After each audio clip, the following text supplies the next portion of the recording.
Welcome to Rates and Barrels. It is Friday, February 6th. Derek Van Riper here with Eugenio Suárez. On this episode, we get caught up on the news. A lot has happened over the course of this week. We've been in our position preview series on this show. It's been pitcher week, so we've had 3 full episodes so far dedicated to 2026 starting pitchers, and still more to come on that early next week. But in the time since we last spoke about the news, Framber Valdez found a new home. He has landed with the Tigers. Tarik Skubal had a big win in arbitration, so we'll talk about that. There's been a 3-team trade. Of course, the Rays got in on this deal, but Brendan Donovan is now a member of the Seattle Mariners. Eugenio Suárez went back to Cincinnati. So lots and lots of ground to cover. And later in the show today, we're going to dig into some behind-the-scenes stuff, how the sausage is made. We're going to talk to Jordan Rosenblum, the creator of the OOPSY projection system, and Jeff Zimmerman, who we discuss frequently on this show. We're going to talk about how health grades are made, some of the things that he thinks are important in your fantasy baseball prep. Of course, Jeff wrote a book called The Process with Tanner Bell. Great book. Highly recommend that. He's had a lot of success playing in the NFBC, Tout Wars, Labor, all sorts of different leagues over the years, and you probably know him from the Mining the News stories over at Fangraphs that he puts together each and every week, too. Eno, how's it going for you on this Friday? It's going well, except that I gotta take my little doggy to the vet. He is itched himself to bleeding twice in the last 2 days, so something's going on, and I've been trying to do it with diet and all this other stuff, and it's time to go. And he's not good with the vet, so it's not going to be fun. Well, I hope it goes well, and I hope it provides the needed relief for the little fella so that way he can get some good rest and so not keep everybody up all night. Yeah, he itches at like 3 a.m. right in my ear. It's the worst. It's going to be a win for everybody, I think, once you get that one ironed out.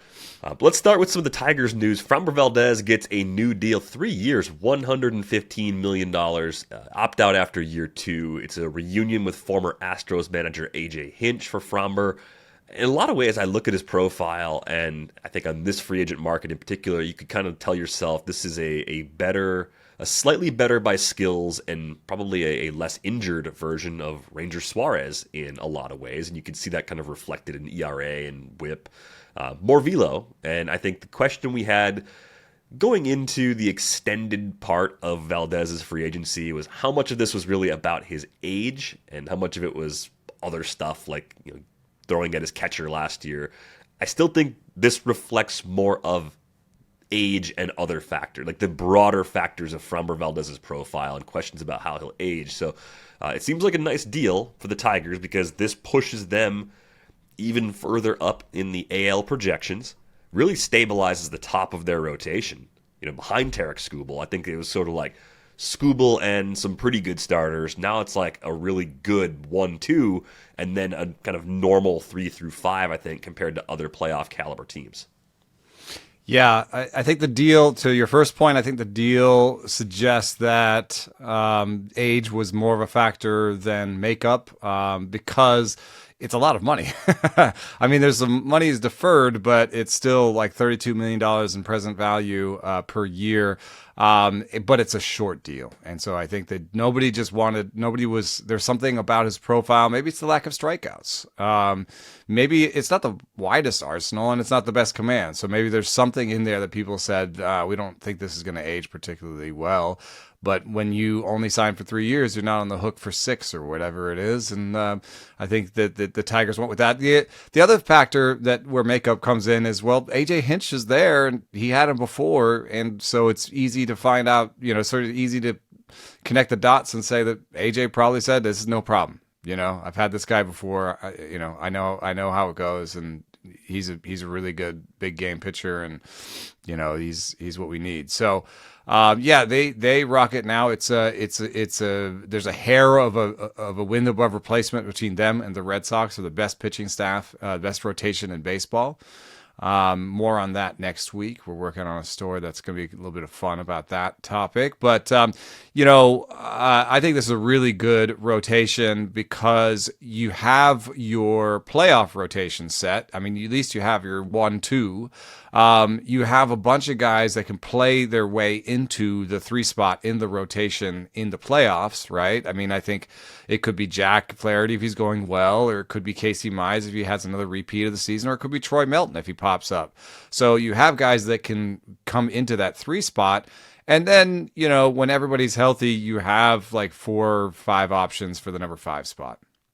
So depending on what Olson's shoulder does. And I think I did, shave a bunch of innings off of Troy Melton and drop him down into the 90s off of my rankings. So it was a bad day for Troy Melton on my rankings. But I still think he's going to be an important part of this season because I'm not even sure this rotation gets to spring training without a nick or a cut there. I mean, you were talking about Olson's shoulder was a problem all last year. Casey Mize hasn't been the picture of health.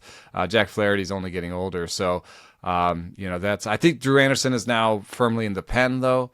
I would assume that Olson gets the number 5 if he's healthy. So, just a good day to be a Tigers fan. They also pushed all the way over the first luxury tax number by $20,000. So will they feel like they have to cut, or will they just be a small tax team that maybe doesn't quite next year replace the entire Skubal salary, if you know what I'm saying? If they're over by 20,000, I think they're going to find a way to get under that number. I know. You think that there's going to be a dump of some player that we're not thinking of right now. Yeah, some very small trade, something else will change. Other Tigers news, they named Kenley Jansen as the favorite to close, which I think was sort of a easy thing to infer when they signed him. Like, you don't really bring him in and say, he's our 7th inning guy. You bring him in and say, we want the 9th inning taken care of, and we're going to mix and match everybody else. But it's interesting, you put this on our rundown. Is Jansen a get-you-there closer? A guy that maybe is a closer in the regular season, but come playoff time, maybe his role is actually a little bit different because you're just thinking about your matchups differently. Yeah, I think this might be even true for September or August. I mean, he's there to start, but if the stuff starts sloughing off some more, like for example, Will Vest is projected for a 3.26 OOPSY ERA, and Jansen has a 3.96. So if they pitch to their ERAs, their projected ERAs, I think at some point you make the switch. And I think it's easier if you gave Kenley the role to begin with, right? And he gets his 15 saves. He's so close to a big round number that you let him, move towards that. But maybe in October you have a different closer. Maybe at the trade deadline you add to this, because this is a great team, but it's not a great bullpen. It's the 18th best bullpen by the Fangraphs depth charts. So this is pretty obviously a place that they could improve at the deadline. Yeah, Kenley Jansen, 24 saves away from 500, so I can kind of see that as a target for him this year, and it seems like the Tigers are at least going to give him a pretty reasonable chance to get to that number. Good enough team certainly should be opportunities. So barring a complete collapse skills-wise, I think that's a reasonable expectation. High 20s, low 30s as a regular season total for Jansen. Will Vest working as a dominant setup guy, and then Troy Melton, who you kind of mentioned in passing before, looks like a temporary who loses sort of answer for the depth chart for now, but because of Reese Olson's shoulder, even though Olson's expected to be ready for the start of spring training, there's a world in which Troy Melton's a starter as the number 5 guy when the season begins too, if health isn't there for that entire group. So just a little bit more of a wait-and-see sort of player now that Framber Valdez is in the fold. The other Tigers news, Tarik Skubal won his arbitration case. He, of course, filed at $32 million, and he broke Juan Soto's record for an arbitration-eligible player. The key in this whole case all along was a seldom-used clause allowing players with 5 years of service time to compare their contracts to any player in the sport, not just arbitration deals. And I think that's a big part of what made this case unique, and a big part of how Skubal actually won when the Tigers filed at $19 million. Yeah, and I think the $19 million was the key. I think that was a big mistake, because the way that the arbitrator works is if it's anywhere past the midpoint closer to $32 million, then he has to award the $32 million. If it's past the midpoint closer to 19, then he has to award the 19. 19 was so ridiculously low that, all that Skubal had to argue was that he was worth, more than $25 million or more than $24 million. If you just look at, comparable arbitration awards, even like the David Price deal that that people reference that he got 19.75. That was the previous arbitration record. If you just use the present value of money and just inflation and inflate that number, you get around $25 million. And Skubal's coming off of 2 straight Cy Youngs. That's the special. What I forget what it is. It's like the special achievements clause that allowed him to compare himself to any player in the sport. Once you do that, you're comparing yourself to Garrett Cole, who has a $30 million average annual value. So I think that this is a good day for him. I'm not sure how much it helps future guys. I think it'll help future elite guys. That's pretty obvious. Like if you're, a Cy Young winner and you're in arbitration. But what we've found is because of the nature of pitching, injury, volatility, a lot of the young elite pitchers sign extensions and don't go through the arbitration process. That's why this is such a kind of a rare thing.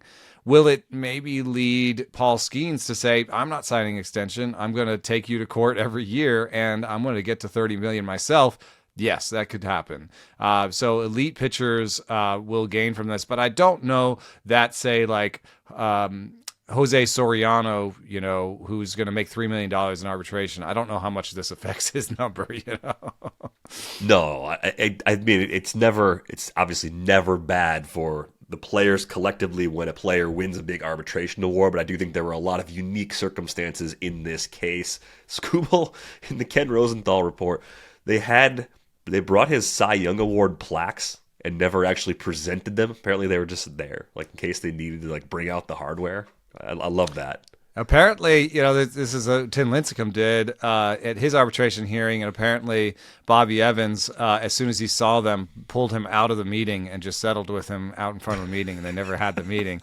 That's lore, though, because there's a social media post from Matt Heike that he said he asked Lincecum about that, and he said he never did that. So I don't know. It could be true, couldn't be true, but just the symbolic value of those awards is pretty powerful, and I think that was a big part of the story. But another part of the story that's kind of fascinating is that there's a department in Major League Baseball called the Labor Relations Department. And you may have heard of them in Mark Carrig's great story about the championship belt they awarded to the team that kept arbitration salaries down the lowest. And that was from the Labor Relations Department. So the role of the Labor Relations Department is to basically give teams numbers for arbitration. So basically hand out arbitration numbers for the teams that they should offer to their players.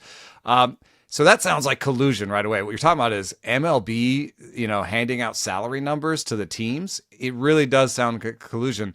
However, when you start getting to the legalities of it, it's a little bit trickier than that. So for one, Cheryl Ring has a great post on this on Fangraphs where she kind of goes through it.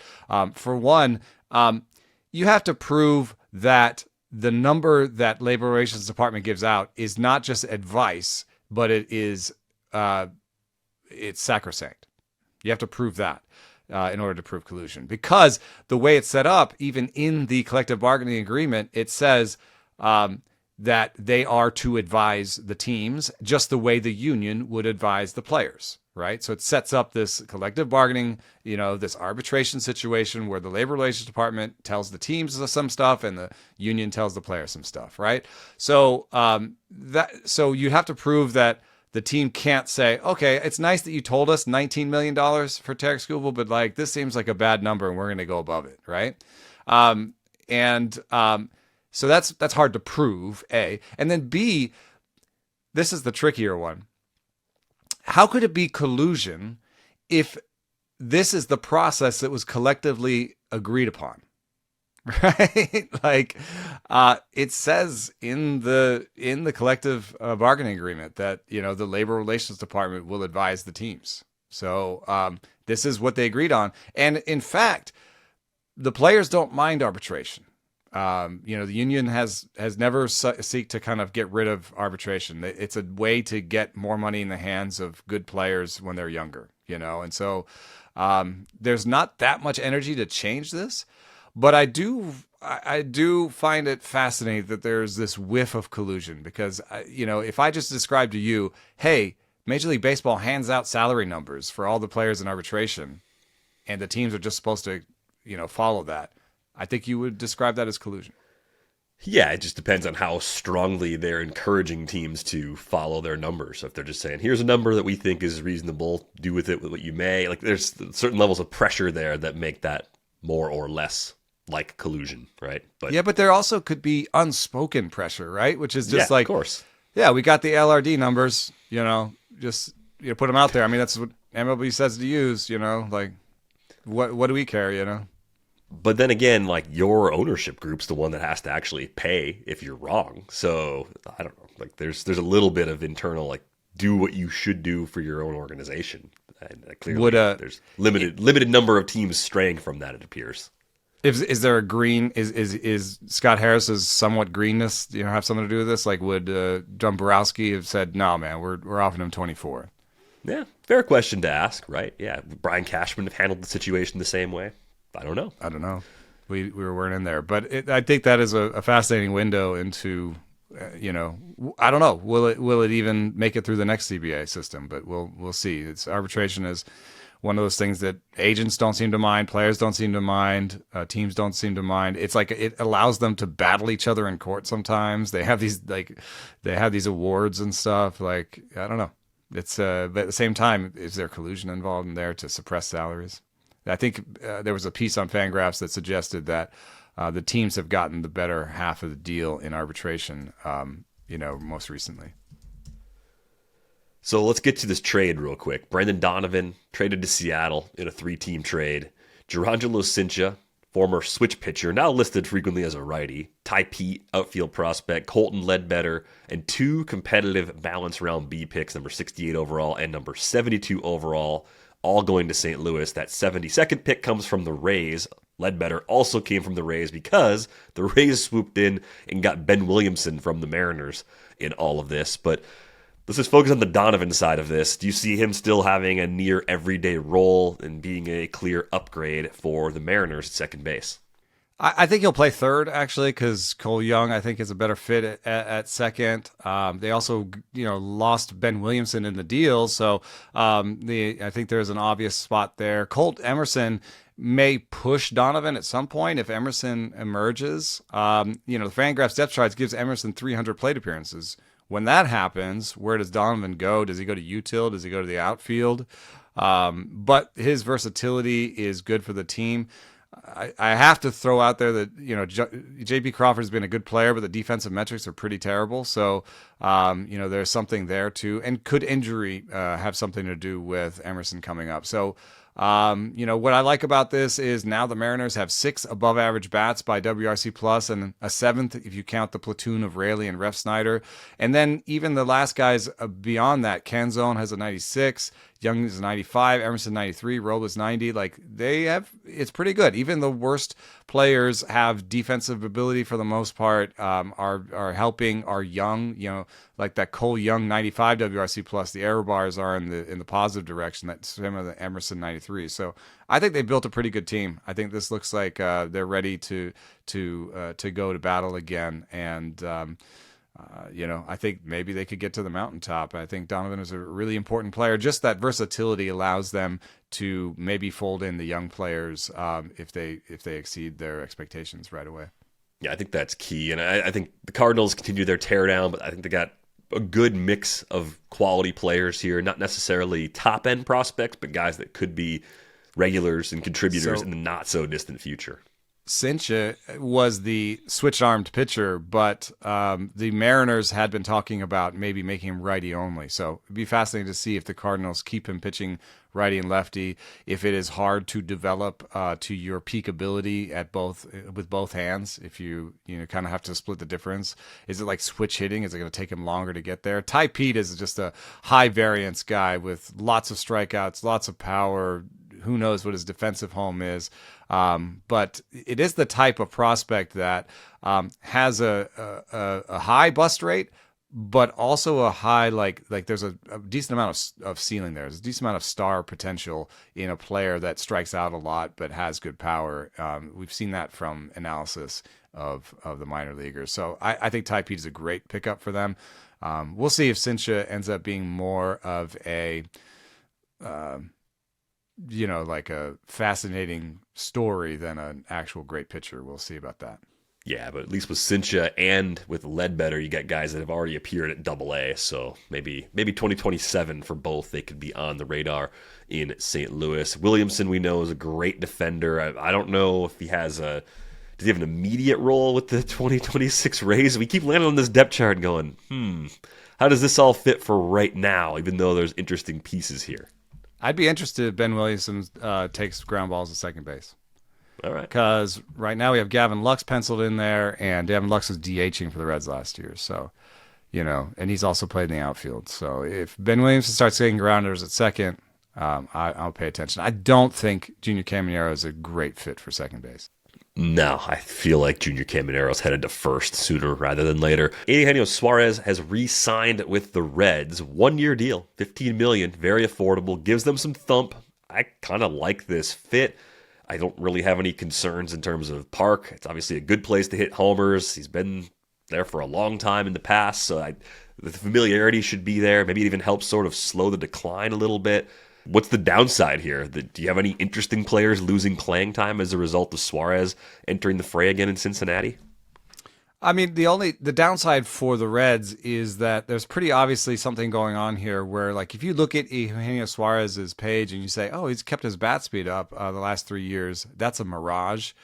Here is his chart with his bat speed, but his intercept point right next to it. And the reason this matters is that bat speed, as measured on Savant, is measured to the point of contact. So what he's done is gone from 31 inches out in front to 36 inches out in front. Those extra 5 inches have masked the fact that his bat speed is actually already slower.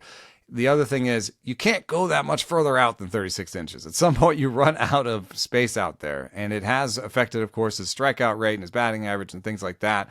This is the equivalent of a starting pitcher dialing down the fastball usage. At some point, it gets too low. Like, he can't throw no fastballs, I mean, there are people who try, but as a starting pitcher, it's pretty hard to throw no fastballs.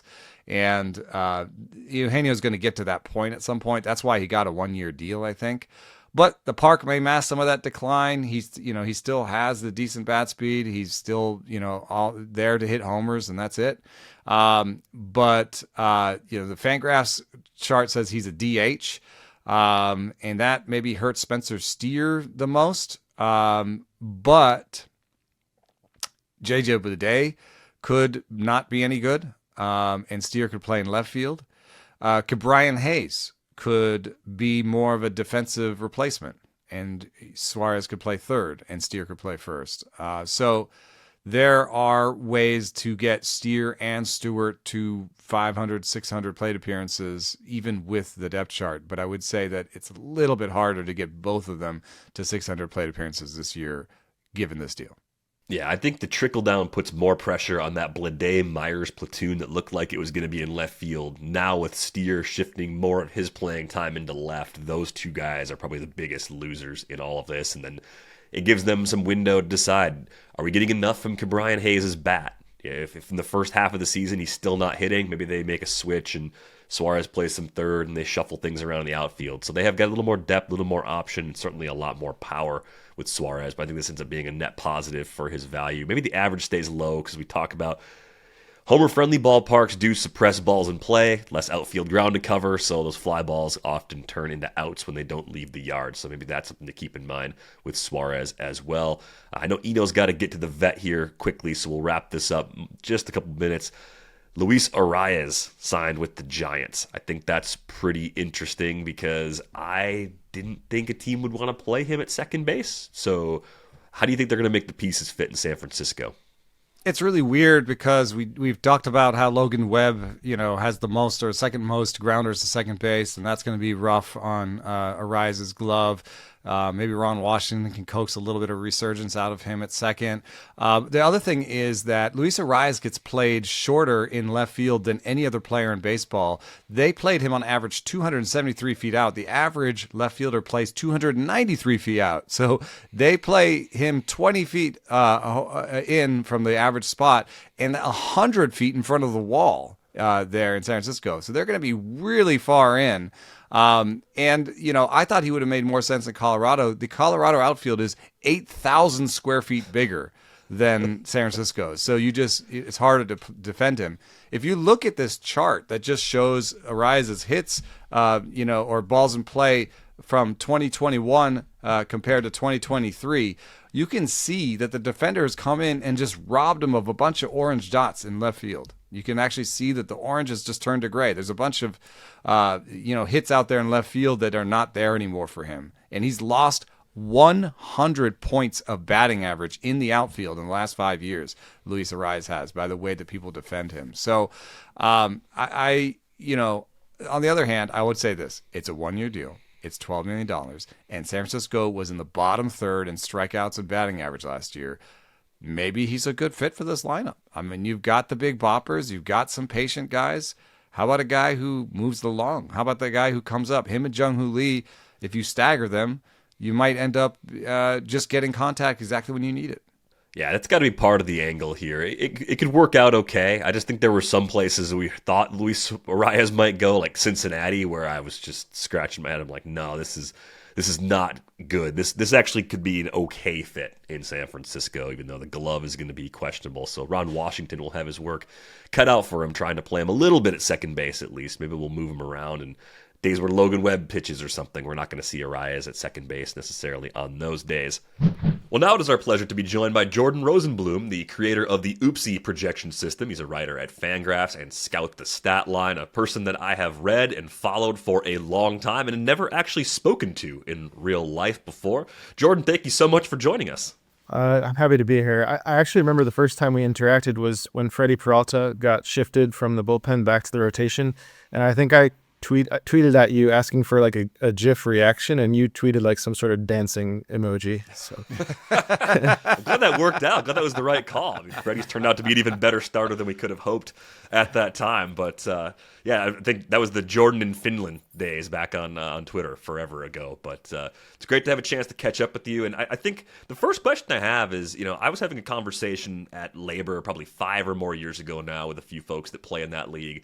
And we were talking about the idea of creating our own projection systems, and our consensus at that table was, the projections that are out there are pretty good. It'd be a lot of work. We'd probably end up with something pretty similar to what's out there. I'm curious what led you to create OOPSY and what makes it different than the other projections that came before it. Yeah, so the first thing is I don't think like OOPSY, if OOPSY didn't exist, the world would go right on spinning. That would be fine. I don't think it would impact people's like fantasy performance. I was a pretty good player, I thought, before OOPSY. So everything would be fine. But what made me motivated at first was I was at the Dynasty Guru. I wanted to make some sort of peak prospect forecasts that were more aligned with how people value them in like Dynasty leagues. So if you look at like Steamer with prospects, and you play Dynasty, you really you kind of get the lesson that you should always trade your prospects away for veterans because they're not rated that highly, but they're not like peak forecasts. So I wanted to make a system that sort of valued them more consistently with how I thought like we intuitively value them. So that was the first step, and that was iterative process. Then as part of that, like I had some sort of peak forecasts that were sort of somewhat rudimentary, but I started collecting the various pieces you need for a forecast system, like the aging curves and the translations. So then I was in a position when released Stuff Plus, when you started publishing that, to try to fool around with that, because I can see how predictive it was in your articles. And then also I could test those claims myself, and I can see that it's helping my forecasts. So then I tried to throw it into my peak forecast at first, and I can see that it's improving things. And then I was the only one that was really doing that. Everyone else could do that also, but I was the only one that actually was doing it. So then I almost accidentally had a full set of pitching forecasts. And then once I had peak forecasts for pitchers and hitters and redraft forecasts for pitchers, it was kind of like the logical next step to just do the whole thing. So it's kind of almost accidental. But I have all the pieces. It's like I might as well just turn this into a system, like a fully fleshed out system. We made an agreement on the Stuff Plus thing. That was fun. Talk a little bit about how it affects prospect projections, and maybe just since we took that way into this, like how are your prospect projections, your MLEs, you think different? What have you spotted when you kind of compare OOPSY to other projection systems when it comes to evaluating prospects and, what stuff's role in that? Yeah, so I think Stuff Plus I think helps prospects. You can argue that I've toyed with the idea that maybe I should weigh it even more heavily for prospects because the MLEs have various like assumptions and they're messier than just taking major league stats. But I haven't gone that far yet. But this year you guys sent me a lot more Stuff Plus figures than in the past. Now you have more single A and triple A. Yeah, so I think they should help more than in the past. I think my pitching projections will be better because some of my big misses over the years have been guys with big stuff that I haven't captured them. Like Mizierowski, we didn't have his Stuff Plus for a while. That gave him a big boost in the projections. But I think like accuracy wise, me and Steamer have been quite good. I think with the rookie forecast, I think Steamer has been perhaps even better.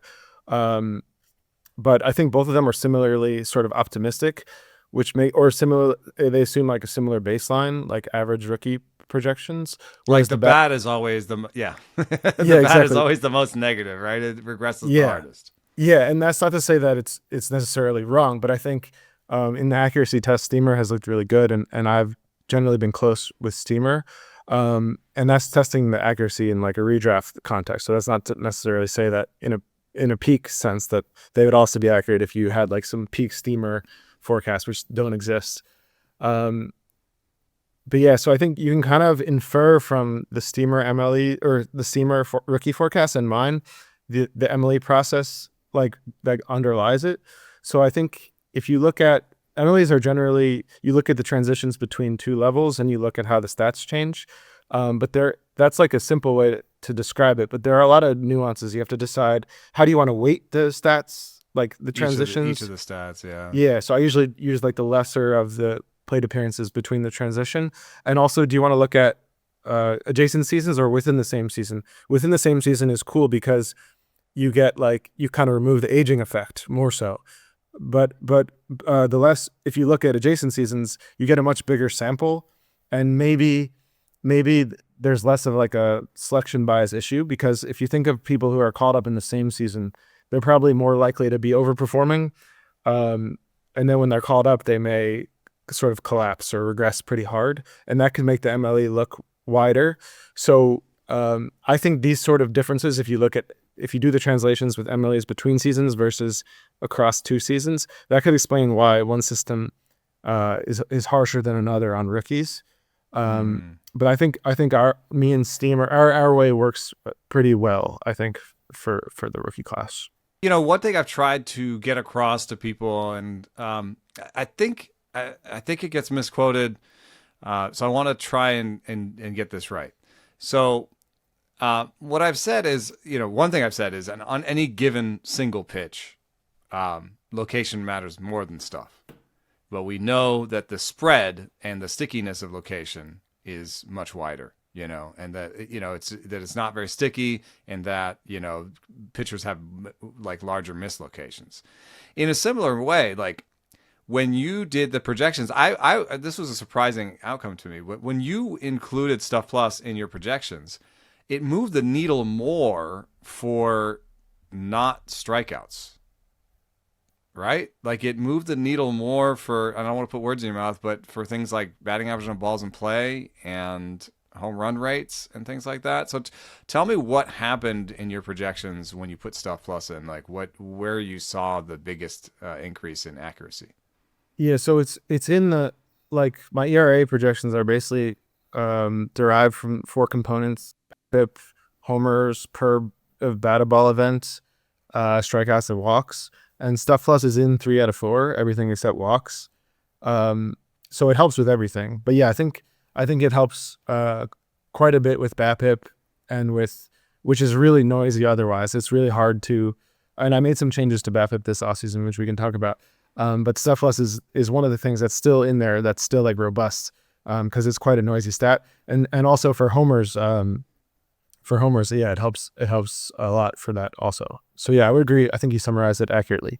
Homers year to year are just I think I often say that's the biggest source of noise. Like if you're looking at a pitcher that had a weird home run rate last year, like, you can just sort of mentally regress that, like especially in small samples, a guy comes up or something, gives up too many homers, like it doesn't mean he has a homer problem. So I try to evaluate that, even just intuitively. But what changes did you make to BABIP this offseason?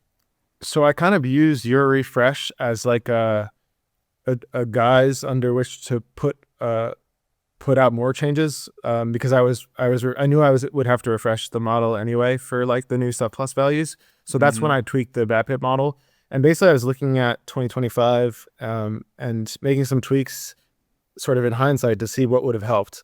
And I could see that my infield flies are like a big part of my BABIP model in last year. But I can see that even though they helped project BABIP in 2025, they made the overall model worse. So like the ERA projection is a little bit worse.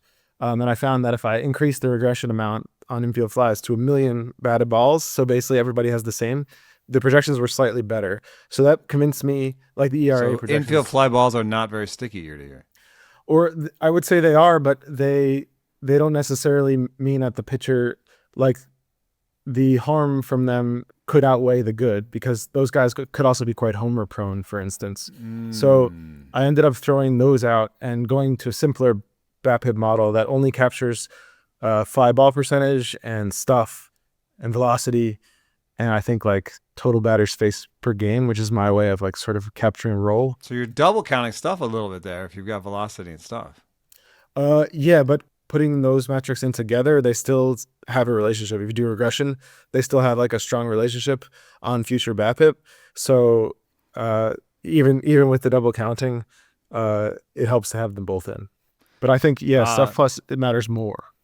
You also did some work, on defensive metrics that you just put in. Congratulations on that. I think that's it looked really compelling to me. And what you did was just, now that we have so many years of outs above average, basically, in the StatCast defense suite, you were able to kind of test the year-to-year stickiness and tell us what you found when you went into the defensive stats and what you changed about your projection process defensively. Yeah, so previously my process was very good, but it wasn't a process that I could be that proud of, which is that I just stole from Steamer with permission. Stealing from Steamer is always a good idea, but now it's nice that I have like, so just the defensive number from Steamer was just like plug that in. Yeah, that was exactly it. With it was Appleman's idea, but it was a good idea. But yeah, now I at least have my own like kind of throwing my hat in the ring with that also, and I think it's sort of similar to, I just took the whole StatCast era, I normalized like per 4,000 outs or like full season fielding run value, like over a full season, which is annoying. You actually have to work to see that metric. Like you have UZR per 150 on Fangraphs, but there's no like normalized outs above average per 150 or whatever. Yeah, right. It's like base. It's also right now all the stats that are shown also capture sort of like the sample size, which is annoying because with offense we have so many rate stats that show us how good a player is like per plate appearance. And I think that could be why defensive stats are like at least It's not even clear to me what the denominator is. Right. It took a lot for me to figure out. But now that I'm looking at them on Fangraphs, they're up only as of a few days ago. And it seems like Zips is doing a lot similar to me because a lot of our defense projections are pretty aligned. But I don't know what goes into Zips. Yeah, there's people asking, by the way, about the Blue Jays and Varsho. We just looked at Varsho and Clement, and you and Zips have the best defensive, like the best defensive numbers for both of those guys. So yeah, I think it points towards, and Denzel Clark, I got him to 2 WAR. I was pretty happy about that. Yeah. And I think Zips is also pretty high on him. How would you characterize the differences in positions, the sort of the stickiness, how sticky is defensive values? You'll look at some guys and their outs above average kind of go up and go down. So intuitively you think, maybe we haven't gotten that far on outs above average, but you think they're relatively sticky, or how would you characterize them and from position to position? Yeah, so I didn't want to reinvent the wheel. For position to position, I just kind of lean on the position adjustments that already exist. So I have. No, I just mean like is the stickiness different? Because I thought you said something about slightly different regression amounts for like corner outfielders and things like that. Yeah. So the way that I basically went about it was more practical than theoretical. I just looked at the StatCast era. I captured the past 3 years for each, like within each position. And then I played around with the recency weights. If you take Marshall, which is like 5.43 as the default, take that as your starting point and add in a regression amount, and then kind of tweak that to optimize the forecast error or minimize the forecast error. And I did that and for each position, and I found that for the more like challenging positions, so center field, shortstop, catcher, the recency weighting was much heavier on like 2025 on the most recent season compared to the other positions, first base, second base, third base, and left field or right field. And it was almost like the weight on the pass on like 2024 and 2023 for some of those positions was so heavy that it was actually too heavy for comfort. So I ended up just making it like 5.43 was the kind of the most heavy weighting on the pass that I was willing to go, more for theoretical reasons, even though for if I just was going purely by minimizing forecast error, I could have gone like even 4.54, like almost same weighting on 2025 and 2024. But just because those weights were the most accurate in the past doesn't mean that they're going to be the most accurate in the future.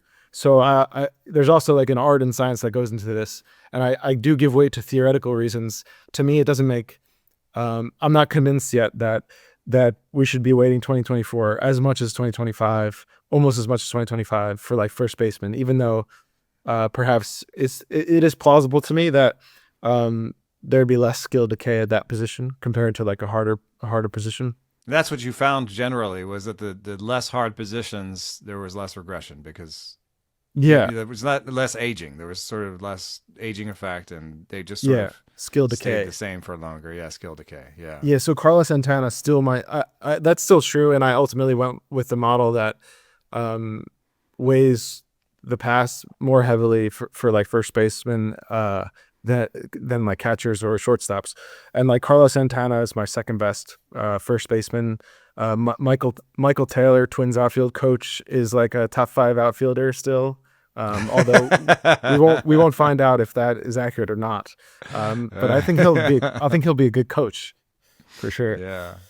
I got one random kind of question for you here. Just thinking about your projections when you see something that really stands out against other public-facing projections. I mean, generally, I assume that's a buy or sell signal for you. Maybe you're going to double-check a few things before you keep moving forward. But like, when does it make you nervous when you actually see a discrepancy from your numbers to something that's out there? When does it scare you the most?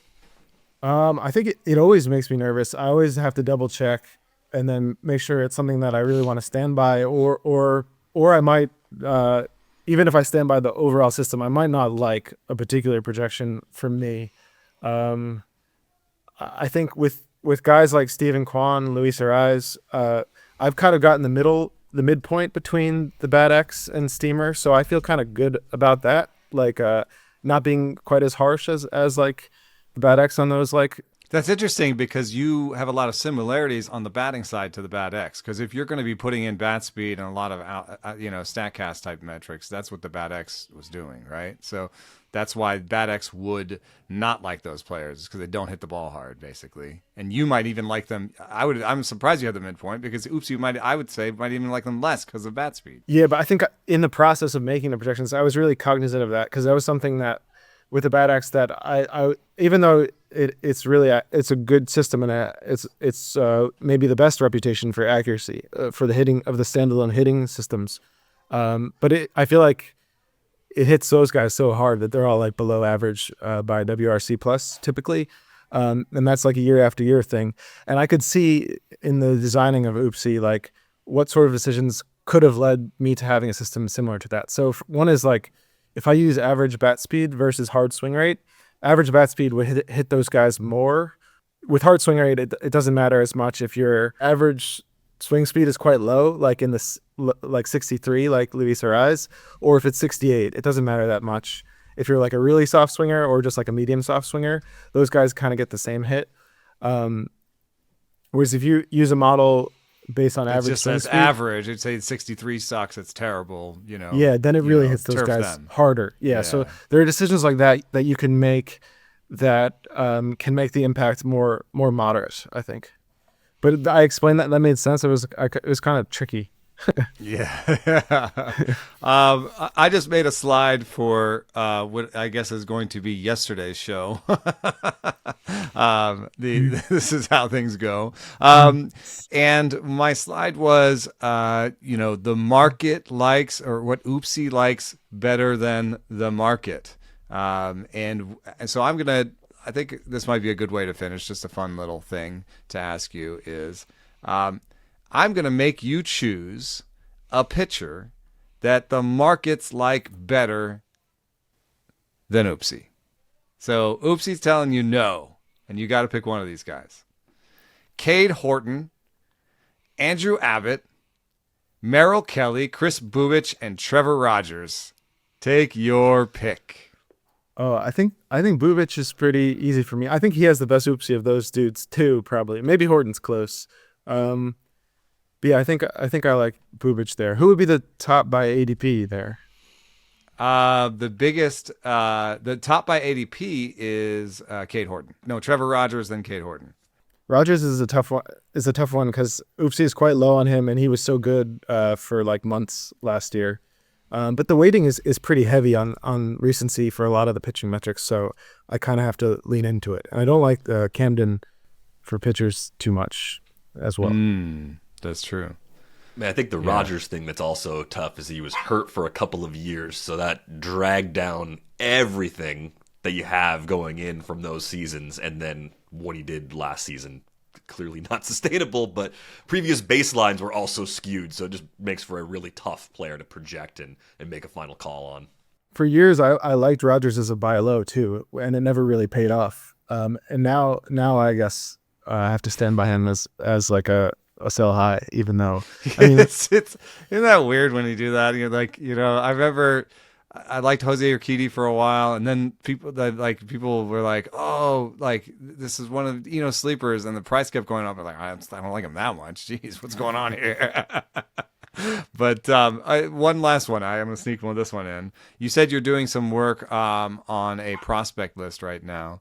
I don't know if you have any results in front of you, but you do so much work over. What's the where do you put your scouting stuff normally? At Scout the Stat Line, or? Yeah, Scout the Stat Line has the daily updates for like peak WRC, and we'll have WAR this year.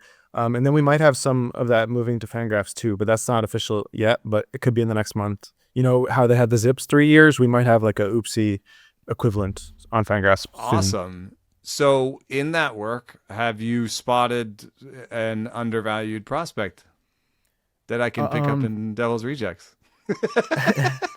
No, well, I was I mean in that format, I feel like all the prospects are getting cut, but I just added the Fangraphs defense grades, and I found that you can use those as sort of like a naive projection for the defensive forecast for prospects. So Starlin Caba, he's like one of the only guys with the 80 grade defense, but I only have him at like a 90 WRC plus projection. But now I got him up to like 3 WAR by adding the defense in, because he's a shortstop and he's a good one. So we're potentially talking about like Ezekiel Tovar, but not in cores, which is not that cool, but it's kind of cool. 30 teamers is cool. It just buys you a lot of opportunities to get better as a hitter when you're that good of a defender. I mean, that's been kind of my mantra with shortstops, center fielders, catchers especially, that play premium positions, right? I think that's the key. It might happen 3 years into his big league career, right? You might have a really rough go of it for the first couple seasons with Caba, and mostly you're looking at him in those deeper leagues, like you mentioned. Jordan, we appreciate your time and your insight. Let our listeners know where they can follow you. Thank you guys. It's good to chat. I've been looking forward to coming on. My written work's at Fangraphs, and then I have my like data work at Fangraphs, but also Scout the Stat Line and Prospects Live a little bit, and on Twitter. Jordan Rosenblum, creator of OOPSY, writer at Fangraphs, and Jordan. scout the stat line. Thank you so much. Jordan has something in common with you, Derek. I talked to Jordan on like 8 different places as well. Yes, unique circles in Eno's friend universe where you have 4 conversations happening at once on all different platforms. It's pretty great. He's like, well, I responded over on Twitter. Like, oh, okay. Wait, it's in your email. Yeah, try to alternate. Make sure it's never twice in a row. Keep in the same everything place. fresh. Yeah, keep him on his toes. Thanks for That's coming right. on, man. Well, we continue our process here of telling you how the sausage is made behind the scenes. Jeff Zimmerman joins the show. Jeff is the author of The Process. He's a writer at Fangraphs, RotoWire, longtime NFBC player, very successful there, Tout Wars, all sorts of different places. We talk about his research all the time on this show. Jeff, thank you so much for joining us. Thanks for having me today. So among the many things you've worked on, we've been talking all week about pitchers, and Eno on his pitcher rankings has health grades that you have formulated. I'm curious to just get a little more of like your insight as to how those should be optimally used, right? Like, when do you feel health grades are actually important? What do they tell us, and maybe where do they come up a little bit short based on how they're made right now? The best place I always do it is you have your rankings, you're going through, and a lot of times I just use it as a tiebreaker. When you're right at someone, like you're trying to decide between two, the ones I worry the most about are those really low health grades, because you might not get that pitcher back. Sometimes you luck out into Woodruff came back and he pitched the full season after having some time off, but then you also have Lance McCullers, which he's taken whole seasons off and still isn't able to come back. So it's kind of the way at those ones way at the bottom that the horrible, I always call them like the F grades below 60% is what Eno has. And those are the ones that worry me the most. But then a lot of times it's just like, oh, this guy, I really can't find a difference between these two pitchers. They're really close. This one has shown more health in the past. I'll go with them. And a lot of times it's to remind me, like, I'll see like a C grade and I'm like, what's it for? I actually, have the sausage behind it and I can go back and look at it. All the inputs are in the process. It didn't have room to, like, each little thing on why it is.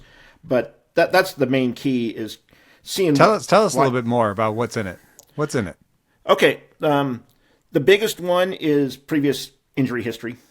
And my biggest change is I actually went to look back. The first time I wrote on this was at Fangraphs 15 years ago.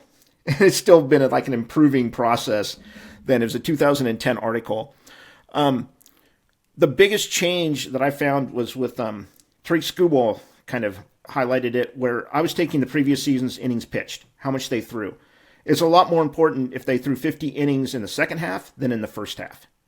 And splitting that part up. Like we talk about that with Tommy John. You'd rather the guy came back and even threw 10 innings than he didn't come back and throw any. Yeah, the one thing I always hear people say is like, oh, he's almost ready to come back. Why don't they just shut him down? Like, the teams want to know if he can throw. Like, they'll send him to the fall league. They'll have him on the backfield. They'll send him to one of the Caribbean League teams just to get them that they know that he can throw 3 innings at max velocity. Like, they want to know where he's at. Like, they're not going to shut him down until that happens. That's part of the rehab. There's no shutting that down. You mentioned injuries. What are the limitation on your injury data? So you don't have college injuries, do you? No, do you have Drew Rasmussen's college TJs in there? I do not have any the TJs, the Tommy Johns from that far back. All I have is the any of the pro and minor league ones from that's in the Tommy John database, John Rogali's list. I just pull that one in. It's he's got them all. I mean, it's an outstanding list. It's pretty good. It's funny when you look at it and like a spreadsheet comes up as the number one thing in Google. Like you expect it to be some article or something, but it's a spreadsheet. Google spreadsheet is the number one thing on it. So it's what we need. And so you have previous injury. Do you have is there still a demarcation between arm injury versus, trunk or leg or whatever? Yeah, I only keep track. There's one other one of just total arm injuries they've had. I found like as those accumulate, if it's related to that. And then the other one is fastball velocity. It wasn't so much this year, but the after the 2024 season, or during the 2024, it's like all, like, was it the top 10 hardest throwing guys all went on the DL. So it was, I don't even know if it was like 2 this year. It was a lot better this year. It wasn't as bad this year. Yeah. So it's definitely a factor, and it's just like, it's just not weighed as much. I mean, it's those previous injuries are what it looks at, and the results were outstanding except for in our F group, which I've heard you even talking about sometimes, where some of these guys just had so much time off that they were able to get themselves healthy and to come back a lot better. But it may have been like Woodruff, where it's almost taken 2.5 or a year and a half to do it. And we just don't know if they're back. The one major thing that's missing from the grades, we just don't know right now, is how much they throw in spring training. Like, are they throwing? And the biggest thing is if they're in a game and not being babied on the backfields. So we know they're just letting them go. They're letting them throw, deal with all kinds of situations. It's not in the backfield like you're going to throw 3 curveballs and then we want 3 fastballs and then done, and then the inning's over and they go, change it over. It's like you want to see them dealing with regular situations in regular games. Against the A squad too, because sometimes they'll even bring him out, as the second or third pitcher, just to make it easy on them. And you're like, why are you doing this? Ranger Suárez was pitching on the backfields in spring last year, and he wasn't ready to begin the season. So yeah, that's just the one thing about the grades is you can start bringing them down if they're not throwing in spring training. But we can't do that right now unless someone. Have you ever tested distance between sitting velocity and max velocity? Yeah, it was. I know it's been brought up. I couldn't find anything. You could find it with some guys, but not with others. It just wasn't a concurrent one. I mean, velocity is really not a large input to it. It is one, but it doesn't get weighed as much as some of the other factors do. Well, that's good to hear. I think maybe, I know that Biomechanics 1.0 was like, how can we get you throwing as hard as possible? I think we're in Biomechanics 2.0, which is, how can we get you throwing as hard as possible and keep you healthy? So I think we're hopefully making some advances in that regard. Yeah, it's like the Jacob deGrom. Like, you're still effective at 97 or 96. It's like they'll know how effective a pitcher is at different velocities because the pitcher just can't throw as hard as that. And it's like they can bring him down into it and still be really good. So I think that's going to be, if they come down and, they're just not throwing as hard but still effective. I mean, what's the difference? Yeah. We found once that you were doing some research into Tommy John, what's it called? Grace periods. Honeymoon? Yeah. Honeymoons. But I think I heard you recently say that you don't think that exists anymore. Update us on the Tommy John honeymoon. There's probably still some, but I think it's more of just like the pitch. I think it's more of an age. Like if you've had the Tommy John and you've come back and you're good, and it's like kind of like once you get into that early 30s, it's just almost all the guys that fell off a cliff was right during those early 30s, and the guys that were earlier, it was all that same time frame. So I kind of wonder if it's more of an age versus the Tommy John honeymoon, where some guys were, taking longer to get there and shorter, but it was all kind of that. So it was tough to kind of pull those two apart now. But it's still, you still have that first year back where it's a little bit rough. I think the biggest one now, it's been kind of iffy, is the brace, the internal brace, and how those guys are performing and coming back from that. I think after this year we'll have enough samples. I looked at it and I think we're at 5 or something that we could really look at and see how they perform before and after. And I was like, I'm not going to write that up. Someone else can if they want to. Yeah, that's too small enough. Yeah, it's like the Wheeler one where he has the one person. You got a sample of one. We're basing Wheeler's thoracic outlet on. So it's like, Merrill Kelly, basically? Like it's a sample of one. we have no idea. I mean, effectively, but how did Merrill Kelly do? That's it. So it's same with the internal brace. Like I at least want like 20, 30 of them, before you're kind of making some kind of call. I think there's a broader question here that will resonate with a lot of people listening and watching the show. It's how do you manage risk within your build? You have all this information at your disposal. You think about all these different types of injuries. It can be hitters or pitchers too. It doesn't have to be pitcher specific. But when do you feel like you're getting the appropriate discounts on injured players with all these factors you're taking into consideration? For me, I really start out pretty safe because these are like the guys I plan on using every day. I'm not going to take my shots then. But when it gets to the 15th round as a whole, even in a 12-team league, half those players get dropped throughout the season and are useless. I just take shots. And may even do it before then, like Eovaldi. Like, if he's healthy in spring training, like that can change. That's where it's like, oh, his grade goes down. But if he's healthy and he's throwing then, I'll add him. I'll take all those guys if they're healthy and throwing. I remember Matt Boyd was one I had on a lot of teams. It's like, oh, Matt Boyd's promised he's hurt. Well, he's healthy right now. I'll just keep him on my team until he's hurt and then get him off. So because the cost is not so high. You don't love, Jake DeGrom necessarily at the top or whatever. Yeah, DeGrom is, and probably Glasnow is one I won't have. There's a lot of those guys that it gets a little bit later. A lot of them are just like, they're all the same. It seems like Sale, like some of them, you're kind of playing that game of health versus talent and that type of stuff. But I like to try to at least have a nice base of like 4 or 5 pitchers or 4 starters and then throw darts, with the unhealthy guys or rookies and stuff like that.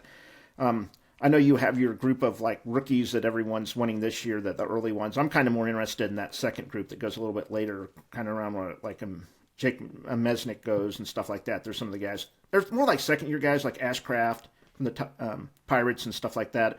I don't know where you guys are actually talking about the pitchers. I'm still on like part 87 of the outfielders, so I've still got like 12 more to go here. We've recorded 2. We're going to record 3 later today, so that'll come out before this episode comes out, which is only making everything more confusing. But yeah, I think we're going to get to the Messiks and Ashcrafts soon, either the next episode or the one after that. Yeah, but it's a good point that, like, I don't traditionally like to take rookie pitchers that high. This seems like a really good collection, and I have FOMO. Like, I kind of want to have one. Derek was trying to get Mizorowski from me in an Otanu league. And I was like, this might be my only share of Mizorowski this year. And I know you're a Brewers fan and this is cruel, but like, I just want to have one share of Mizorowski at least because, I did rank him 30 and I think he's going to be great, but you do have a question of injury risk and then you have production risk as well. When you created the process, let me ask you actually real quick. What was your big signature win last year? Because I don't know if people understand how good of a player you are in NFC last year. What was your biggest signature win? And did it come down to the last game of the season? Was that last year or this year? Yeah, that was this last year. It was a super NFBC super. First prize is 20. We'll just put it out there because the math worked out. It was 20,000 for first and 8 for second, and we were back and forth all week. And going into extra innings, it was the extra innings game, and I had the Indians, and I can't remember who they were playing. It was the last game of the day, right? The last game of the season. Yeah, the only game playing, only game going on because all the other ones had finished. And I had Rocchio and Kwan going, and they were 3 and 4 up in the inning.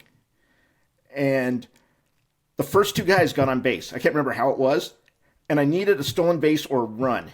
And I'm like, how is this going to happen? I'm like, I almost want him to hit like into a double play. And it's the Guardians too. And it's Rocchio. It's like, my God. Yeah, I'm like, so I need a run and a stolen base. Like, I can get the stolen base. I kind of wanted the first 2 guys to get out, Rocchio get on and try to steal. Like, or, and get a run.